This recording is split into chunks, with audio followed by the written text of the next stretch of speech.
আগেকার সময় বিদ্যার্থীদের গুরুকুল থেকে পড়াশোনা করতে হতো। আগেকার দিনের বাচ্চাদের শিক্ষা গ্রহণ করার জন্য গুরুকুলে যেতে হতো। বাচ্চারা গুরুকুলে গুরুর কাছে থেকে আশ্রমে দেখাশোনা করতো আর পড়াশোনা করত। সেই সময় বরদ্দাজ নামে এক বালক ছিল। বরদ্দাজকেও সবার মতো গুরুকুলে পাঠানো হয়েছে। তো ওই যে আশ্রমে নিজের বন্ধুদের সাথে মিশতো আর খেলাধুলা করত, কিন্তু ও পড়াশোনায় খুবই দুর্বল ছিল। গুরুদেবের অনেক কথাও বুঝতে পারতো না, এই জন্য সবাই ওকে নিয়ে উপহাস করত। ওর সব বন্ধু আগের ক্লাসে চলে গেল, কিন্তু ও আগের ক্লাসে যেতে পারল না। গুরুদেব শেষ পর্যন্ত হার মেনে নিয়ে বলছে, বরদ্দাজ, আমি সব চেষ্টা করে দেখে নিয়েছি, এইবার উচিত হবে না তুমি নিজের সময় এখানে নষ্ট করো। নিজের বাড়ি চলে যাও আর বাড়িতে গিয়ে লোকের কাজে সাহায্য করো।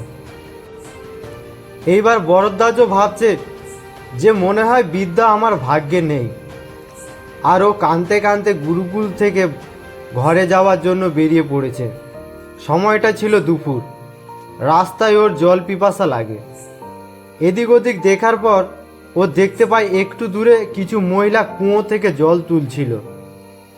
ও কুয়োর পাশে গেল, গিয়ে দেখছে পাথরের উপরে দড়ির আসা যাওয়া দাগ হয়ে আছে। ও মহিলাগুলোকে জিজ্ঞেস করছে, এই দাগ আপনারা কিভাবে বানালেন? তো এক মহিলা জবাব দিচ্ছে, বেটা, এই দাগ তো আমরা বানাইনি, এ তো জল তোলার সময় নরম দড়ির বারবার আসা যাওয়া চাপে পাথরের উপরে দাগ বানিয়ে দিয়েছে। এই কথা শুনে বরদ্দাজ চিন্তায় পড়ে গেল।